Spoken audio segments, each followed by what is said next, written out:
পারিবারিক অশান্তির জেরে ভাই সিভিক ভলেন্টিয়ারের হাতে নিগৃহীত হতে হলো দাদাকে। উঠছে হাত পা ভেঙে দেওয়ার অভিযোগ। গঙ্গারামপুর সুপার স্পেশালিটি সরকারি হাসপাতালে চিকিৎসাধীন দাদা। থানায় লিখিত অভিযোগ পরিবারের। দক্ষিণ দিনাজপুর জেলার বংশিয়ারি থানার অন্তর্গত কুশকারি ফকিরপাড়া এলাকার ঘটনা। আহত ব্যক্তির নাম আতিউর রহমান। পরিবারের অভিযোগ, দীর্ঘদিন ধরে তার ভাই এবং বোনেরা তার উপর শারীরিক ও মানসিক অত্যাচার চালাচ্ছে। পৈতৃক সম্পত্তি থেকে বঞ্চিত করা হয় তাকে।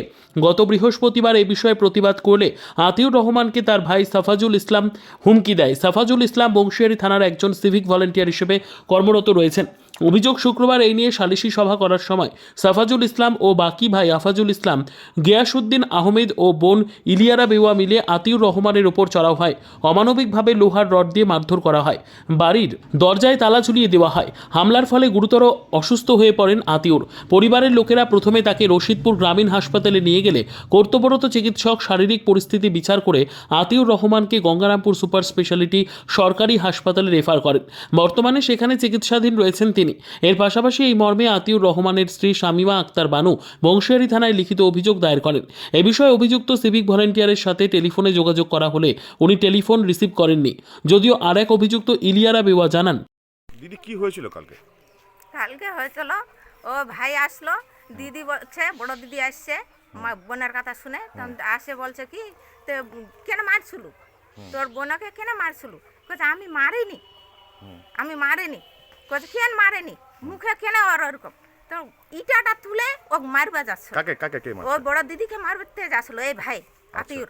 আচ্ছা আতিউর মারতে যাচ্ছিল, তখন এই বড় দাদাগুলো আসলো, বলছে এক বোনক মারছি তো ফের আবার এই বোনকে মারবো, আবার এই বোনকে মারবো। তখন ওরা তখন ওই লাঠি দিয়ে হাততে আর পাওতে মারছিল। কোনো ঠিয়াটি মারবো না, হাততে পাওতে মারবো। কে মেরেছে? ওই আতিউর মারছিল। আপনি আপনি আতিউরে কে হন? আমি বোন হয়, কি নাম আপনার? ইলিয়ারা খাতুন। ঘটনাটা কবে ঘটেছে? কালকে কখন?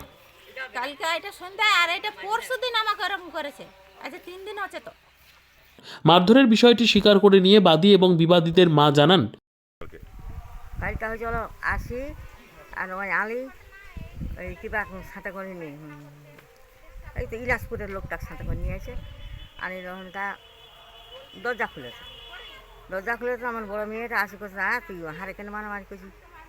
মারামারি করো নি, মারামারি করি, মারামারি করিনি, তোর মুখটা কী করছি, শালকা উঠে দিয়েছি, রক্তপাত করে দিয়েছি। ওই তো তারপর ইটলা এই মানে কে কাকে মেরেছে? ওই ছেলেটা মারছে, ওই মেয়েটাকে মারছে। মানে আপনার ছেলে মেরেছে? হ্যাঁ। কি নাম আপনার ছেলের? ওই তো আতিউর। আচ্ছা, আতিউর হ্যাঁ, মেরেছে। কবে এটা হ্যাঁ। কবে মেরেছে? ওইটা আমার চলো বিশুদ্ধবারে। আচ্ছা, তারপরে বলো। টাইলটা ফের ওই ইট উঠেনি, আর ফের মোর বড় মেয়েটার মাথার দেশে আবার? হ্যাঁ আবার এই মোর বড় এই বেটালা থাকে এখন দৌড়ে আর দাঁড়াতে একটা বই মাঝি ফের তো মারবে আছি, তো এত বড় ক্ষমতা খুঁটি পাইছি রে, ওই এখন ধরে দিল মাইকে। আচ্ছা, তার মানে আপনার এই জন্য আপনার ছেলেরা আতিউরকে মেরেছে? আচ্ছা, আপনার কি নাম? আমার সামিলা খাতে। আতিউর রহমান শ্যালক জহুরুল মাহমুদ বলেন, ঘটনাটা কি? এই তো ঘটনা, মানে আমার দুলাভাই হবে যে ভর্তি আছেন, তিনার নাম ইয়াতুমিয়া। প্রায় বাড়িতে অনেক দিন ধরে ওনাকে অত্যাচার করে, বাড়ি ঘর সব কিছু কেড়ে নিয়েছে। কে কে করেছে? ওর ভাই। কি নাম? ভাই ওরা মেন ভাই ওর যে এদিকের নাটের গুরু, সে হচ্ছে সাফাজুল ইসলাম নাম, যে সিভিক কর্মী সে। আচ্ছা, সিভিক হ্যাঁ। পুলিশ। আচ্ছা, কি পাঁচ ভাই মিলে এবং সবাই মিলে আমার যে দুলাভাই আছে বহুতবার মানে অনেক মারধর করেছে আর কি, মানে 2 পা ভেঙে দিয়েছে। আমরা কালকে আপনার রশিদপুর হাসপাতাল নিয়ে যাই, রশিদপুর হাসপাতাল থেকে ট্রান্সফার করে দিয়েছে আপনার কালদিঘিতে। খুব সিরিয়াস আর কি হয়েছিল ঘটনাটা। আপনার ওর বাড়ি আছে, মানে বাড়ি ওরা দখল করার চেষ্টা আর কি। ওই একটা রুম দিয়েছে ওকে, কিছু নেই, আপনার শ্রমিক একটা খেটে খাওয়া লোক, ওর বাড়িটা দখল করার জন্য বা ওকে অনেক দিন ধরে টর্চার করছে। মানে ওর একটা মেয়ে আছে, একটু পায়খানা করেছে ওদের জায়গায়, বুঝতে পারলেন? পায়খানা করেছে, ওটা নিয়ে ওদের মাথা হলে গেছে, একটা বাহানা পেয়ে গেছে।